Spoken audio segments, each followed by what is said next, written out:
Perkenalkan, nama saya Silvana Sibarani, NIM 240304111.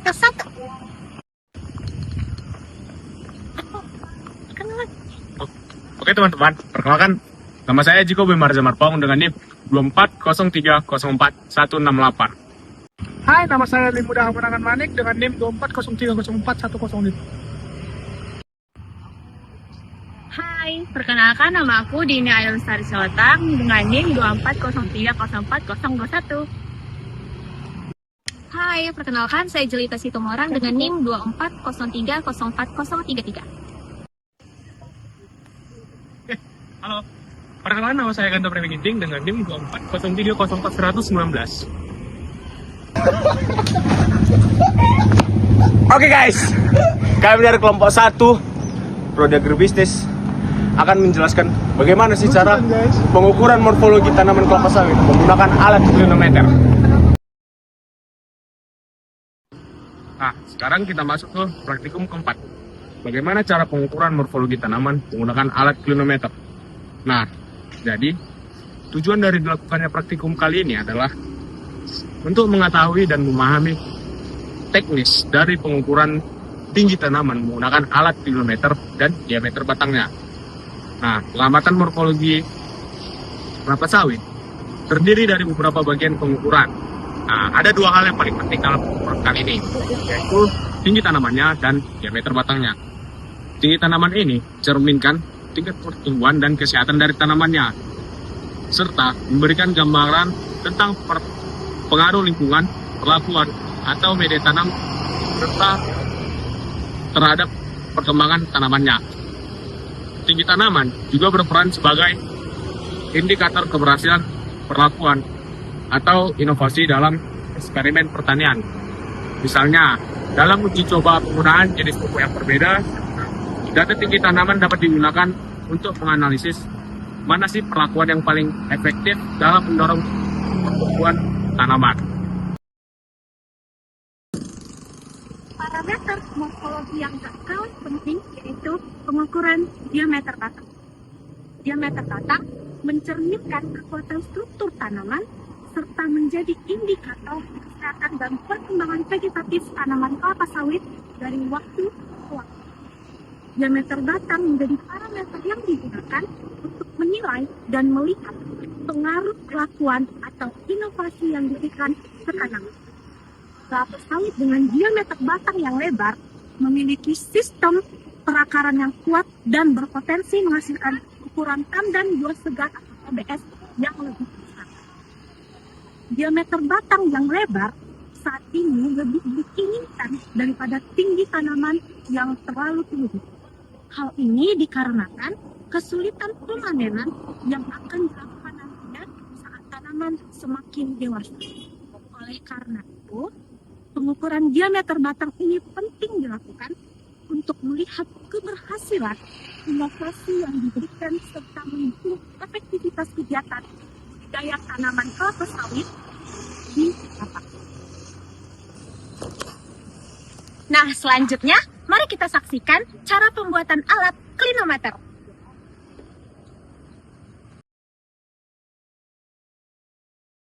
Hai guys, saya Ali. Saya akan menjelaskan cara membuat alat klinometer yang sederhana dan menggunakan alat yang sederhana juga guys. Yang pertama, kita bakalan menggunakan busur derajat dan juga benang untuk menghitung sudut elevasinya nanti guys. Dan juga kita menggunakan alat pemberat, bisa menggunakan paku, bisa menggunakan penghapus maupun alat-alat yang lainnya. Tapi kalau saya lebih suka menggunakan penghapus ini guys, karena dia kecil dan juga tidak terlalu merepotkan. Dan selanjutnya saya menggunakan sedotan guys. Dari sedotan inilah nanti dilihat ujung daun tertinggi dari tanaman pohon kelapa sawit. Nah, selanjutnya saya juga menggunakan jarum sebagai alat bantu nih guys. Alat bantu untuk memasukkan benang ke dalam sudut busur derajat ini nantinya, di tengah-tengah ini. Oke, selanjutnya saya menggunakan double tip untuk melengketkan sedotan dan juga busur derajat nanti guys. Dan saya juga menggunakan alat gunting untuk digunakan nanti. Oke, langsung saja ke proses pembuatannya. Let's go!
Nah, itu dia guys proses pembuatan klinometer dengan sederhana dan menggunakan alat yang sederhana. Oke.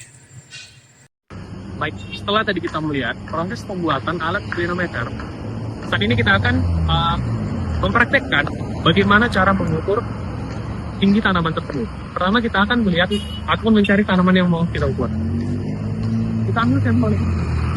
Jadi cara untuk mengukurnya, kita harus menentukan jarak si pengambat terhadap sampel yang mau kita ukur. Oke, untuk mengukur jarak si pengamat terhadap objek yang mau diukur, itu kita harus mencari posisi yang tepat. Untuk posisinya, kita harus mencari posisi agar kita itu dapat melihat titik daun tertinggi.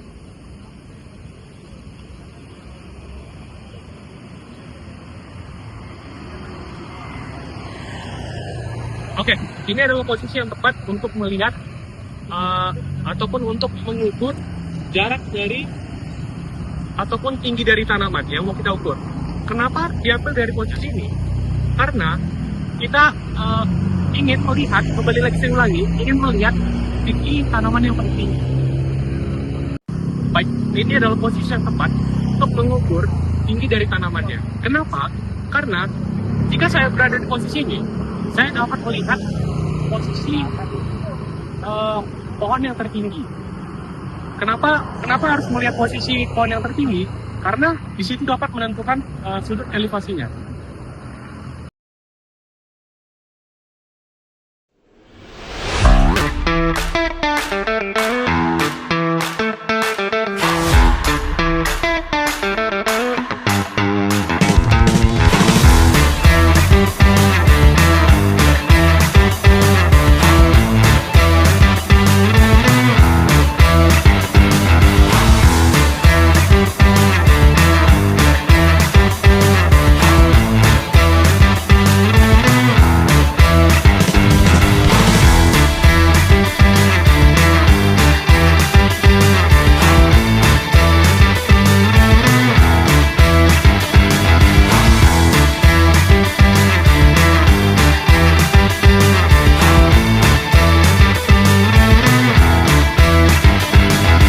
Baiklah, selanjutnya kita masuk kepada tahap perhitungan tinggi tanaman kelapa sawit.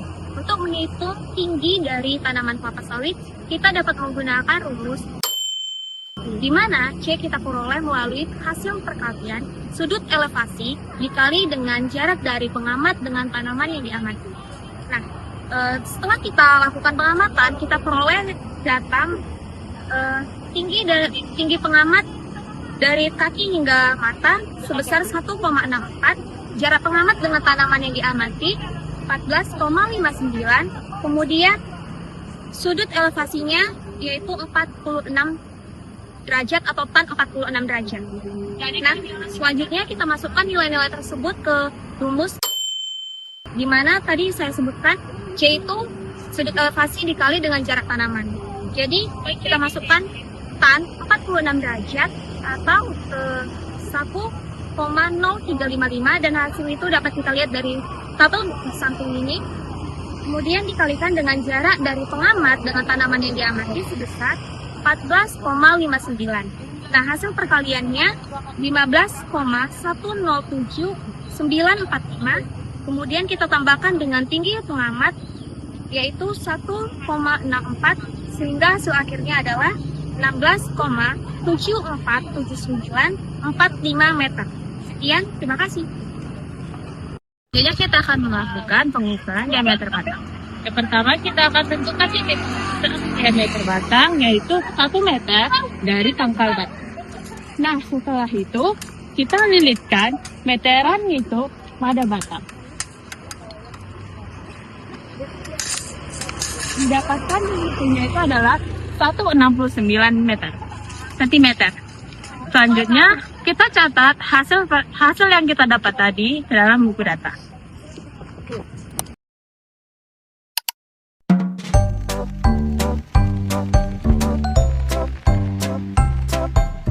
Meanwhile, in our universe.